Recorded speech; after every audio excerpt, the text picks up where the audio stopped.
Bonsoir à tous. Merci de choisir le journal du RTI 1 pour vous informer. Commençons par le palais présidentiel où s'est tenu un conseil des ministres aujourd'hui.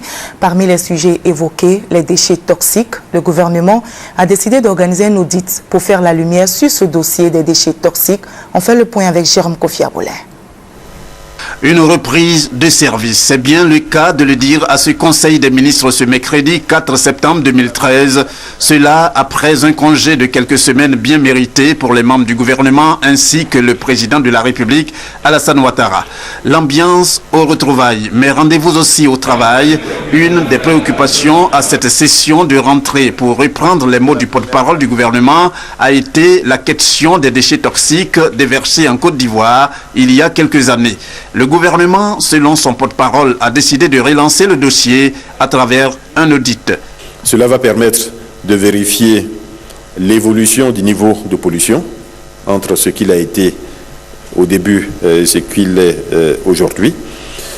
Cela va permettre également d'apprécier les actions de dépollution qui ont été mises en œuvre et cela va permettre d'évaluer l'impact résiduel au plan de la santé des populations. Juste pour dire que ce dossier n'est pas clos au niveau du gouvernement. Il s'agit d'aller plus loin et de s'assurer que les populations, en particulier celles qui vivent autour des sites à l'époque contaminés, que ces populations ne courent plus de risques.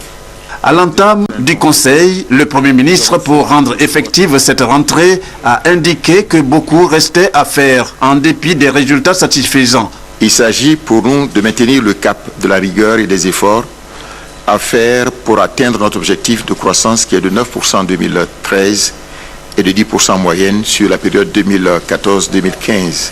Dans cette tâche, tous les membres du gouvernement ont pleinement conscience de leurs responsabilités et de leur obligation de résultat. C'est pourquoi nous ne ménagerons aucun effort à la fois pour innover dans la recherche de solutions et pour tenir le rythme qu'impose l'urgence et la complexité des problèmes à régler dans les différents domaines de la vie de notre nation. Pour le chef du gouvernement, Daniel Kablan-Duncan, il s'agit surtout d'amplifier les acquis en vue de la consolidation de l'état de droit, la réconciliation ainsi que la paix.